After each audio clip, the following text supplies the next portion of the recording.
आप सभी का हार्दिक स्वागत है, अभिनंदन है। वीडियो की अगली कड़ी में एक नया वीडियो हम लेके आए हैं। थ्योरी पार्ट पढ़ रहे हैं हम फंडामेंटल ऑफ नर्सिंग का, जिसके अंदर हमारा एक इंपॉर्टेंट टॉपिक रहता है और टॉपिक का नाम है sputum sample collection.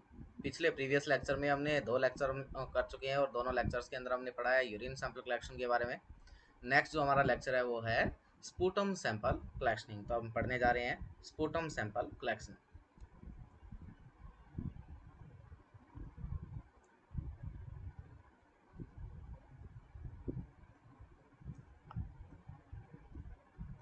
Sputum sample collection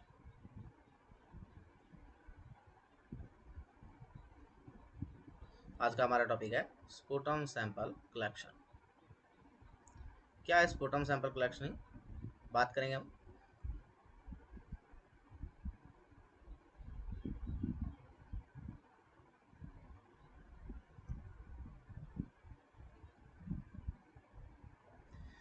तो स्पूटम सैंपल कलेक्शन क्या है कि स्पूटम का मतलब जो स्पूटम आ रहा है, जो कफ एक्सपेक्टोरेंट है, कफ एक्सपेक्टोरेंट है, उसको क्या करना, कलेक्ट करना।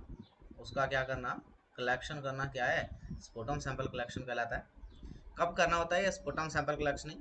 तो अगर बात की जाए तो स्पूटम सैंपल कलेक्शन जो है वो हमेशा कब करना होता है, आपसे पूछा जा सकता है कि कब किया जाता है स्पूटम सैंपल कलेक्शनिंग। तो sputum sample collection should be always at morning time या अवेकन टाइम जो हमारा रहता है, एट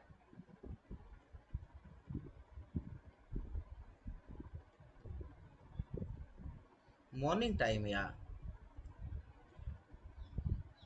अवेकन टाइम। जैसे हम सुबह मॉर्निंग में उठते हैं तो उस दौरान क्या करना होता है, हमें स्पूटम का सैंपल जो है वो कलेक्ट करना होता है।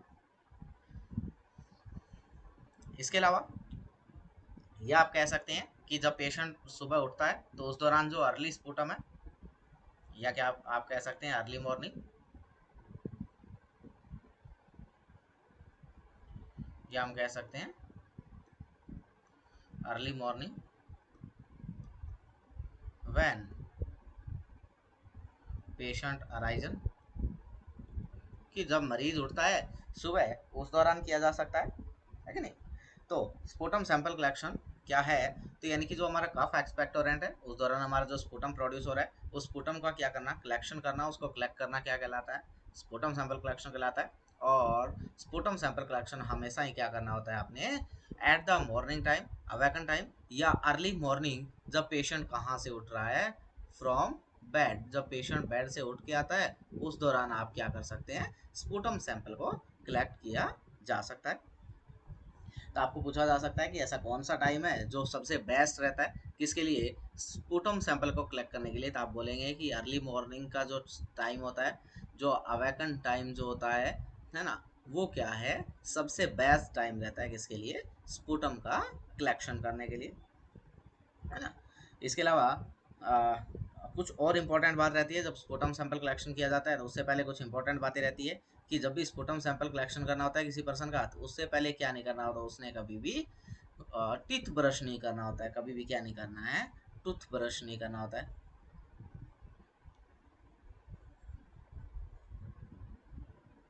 बिफोर सैंपल कलेक्शन,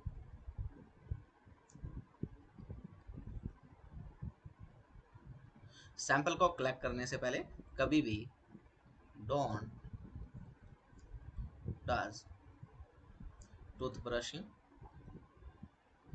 कि कभी भी सैंपल को कलेक्ट करने से पहले क्या ना करे, टूथ को ब्रश ना करे। ऐसा करने से क्या होगा, तो जो माइक्रोब्स जो फंसे हुए हैं वो सारे के सारे क्या हो सकते हैं, वहाँ से निकल सकते हैं, डिस्ट्रॉय हो सकते हैं, और हमारी रीडिंग जो वो क्या हो सकती है, फॉल्टी हो सकती है। इसके अलावा और क्या करना होता है, तो कभी भी क्या नहीं करना है, जो एंटीसेप्टिक सॉल्यूशन होता है उसके साथ में माउथ को वॉश नहीं करना होता है। आपने क्या करना है, अवॉइड करना होता है किसको, माउथ वॉश को avoid, mouth wash with, avoid mouthwash with antiseptic solution। कोई भी एंटीसेप्टिक सॉल्यूशन को काम में लेते हुए आपने क्या नहीं करना है, वहाँ पे माउथ वॉश नहीं करना होता है। Avoid mouth wash with antiseptic solution.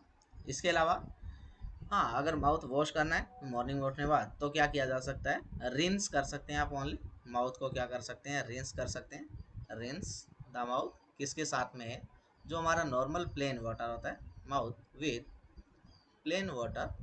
जो प्लेन वाटर है उसके साथ में क्या किया जा सकता है, रिंस किया जा सकता है ना। ये आप कह सकते हैं कि जो टैप वाटर है उसके साथ में हम क्या कर सकते हैं, माउथ को क्या कर सकते हैं, रिंस कर सकते हैं। एंटीसेप्टिक सॉल्यूशन को काम में लेते हुए आपने क्या नहीं करना है, माउथ को वॉश नहीं करना होता है। और सैंपल जो है वो हमेशा किसमें लेना होता है, स्टेराइल प्लास्टिक कंटेनर के अंदर में कलेक्ट करना होता है। जो हम सैंपल जो कलेक्ट करते हैं उसको कहाँ कलेक्ट करना होता है, तो सैंपल, तो जो हमारा स्पूटम सैंपल है, स्पूटम सैंपल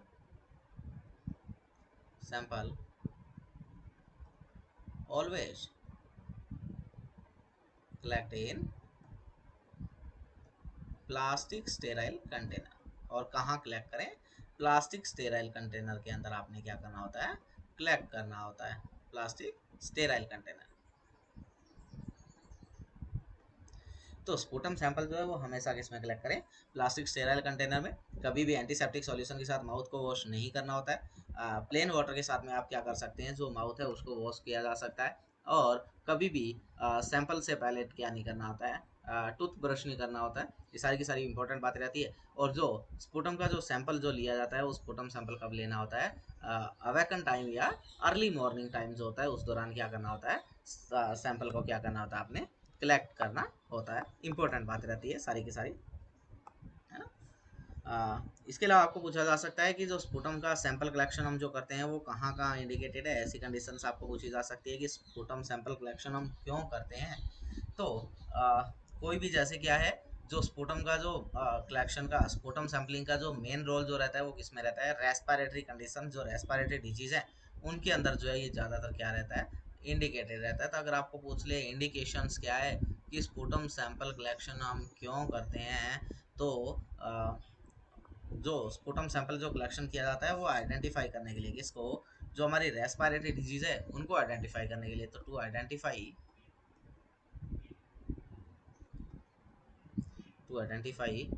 रेस्पिरेटरी डिजीज, कोई रेस्पिरेटरी डिजीज है उनको आइडेंटिफाई करने के लिए हम क्या करते हैं, स्पूटम सैंपल कलेक्शन करते हैं। एग्जाम्पल के तौर पे अगर बात करें तो जैसे न्यूमोनिया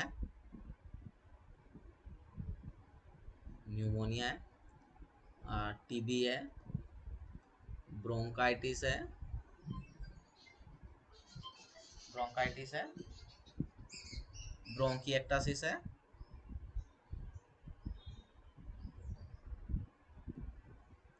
ब्रोंकिएक्टासिस है,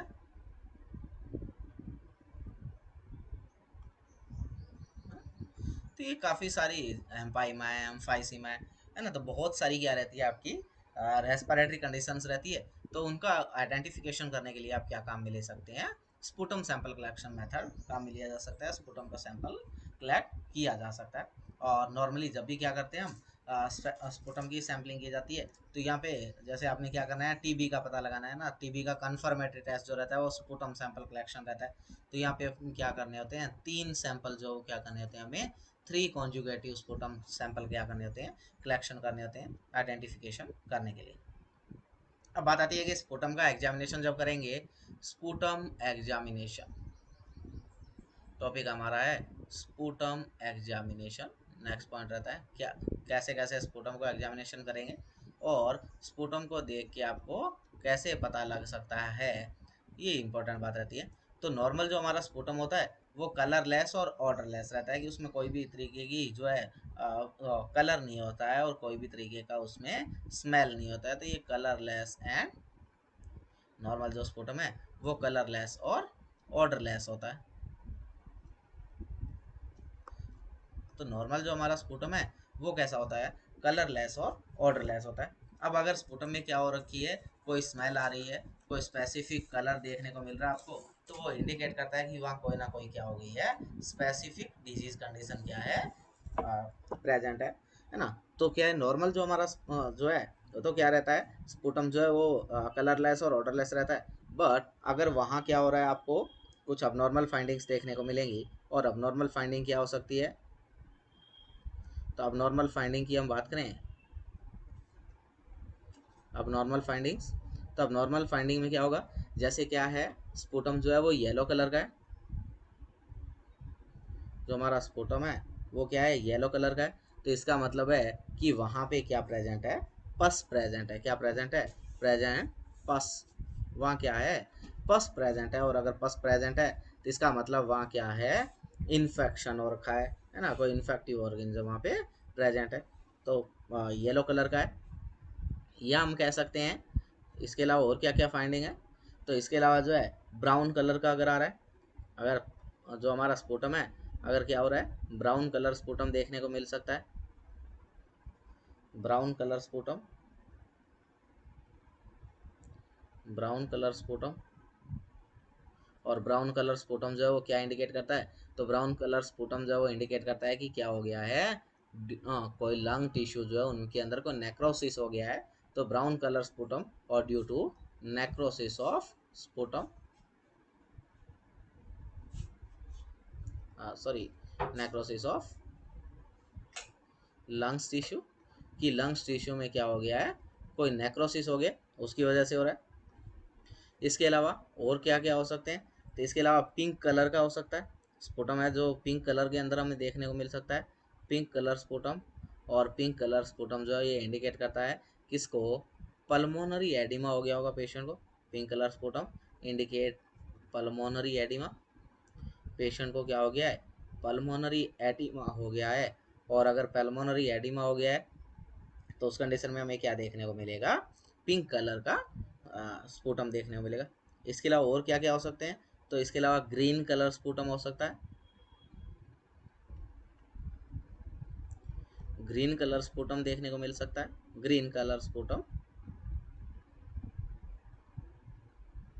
और ग्रीन कलर का जो स्पुटम है वो कहाँ देखने को मिल सकता है हमें, अगर क्या हो गया हो, जैसे ब्रोंकिएक्टासिस हो गया है ना, ब्रोंकिएक्टासिस एक डिजीज है रेस्पिरेटरी सिस्टम का, वहाँ पे हमें कैसा स्पुटम देखने को मिलता है, ग्रीन कलर का, जिसमें क्या हो जाती है, जो हमारी ब्रोंकाई है, हमारे ब्रोंक्यूल्स है, उनका क्या हो जाता है, डायलेशन हो जाता है, ब्रोंकाई एंड ब्रोंक्यूल्स उनका क्या हो जाता है, डायलेशन हो जाता है, ब्रोंक्यूल क्या हो जाते हैं, डायलेट हो जाते हैं।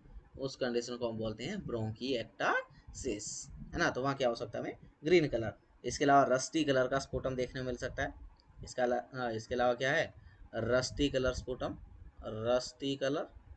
और अगर रस्टी कलर स्पुटम आ रहा है, इसका मतलब वहाँ पेशेंट को क्या हो रखा है, न्यूमोनिया हो रखा है। क्या हो रखा है, न्यूमोनिया, है ना। तो न्यूमोनिया के अंदर कैसा स्पुटम देखने मिलेगा आपको, रस्टी कलर स्पुटम। इसके अलावा कोई पर्सन जो है जिसको क्या हो गया है, कार्बन मोनोऑक्साइड का पॉइजनिंग हो रखा है, कार्बन डाइऑक्साइड पॉइजनिंग हो रखा है, या क्रोनिक स्मोकर है कोई पर्सन, तो उस कंडीशन में वहाँ आपको ब्लैक कलर का जो है क्या देखने मिल सकता है, स्पुटम देखने मिल सकता है, ब्लैक कलर स्पुटम,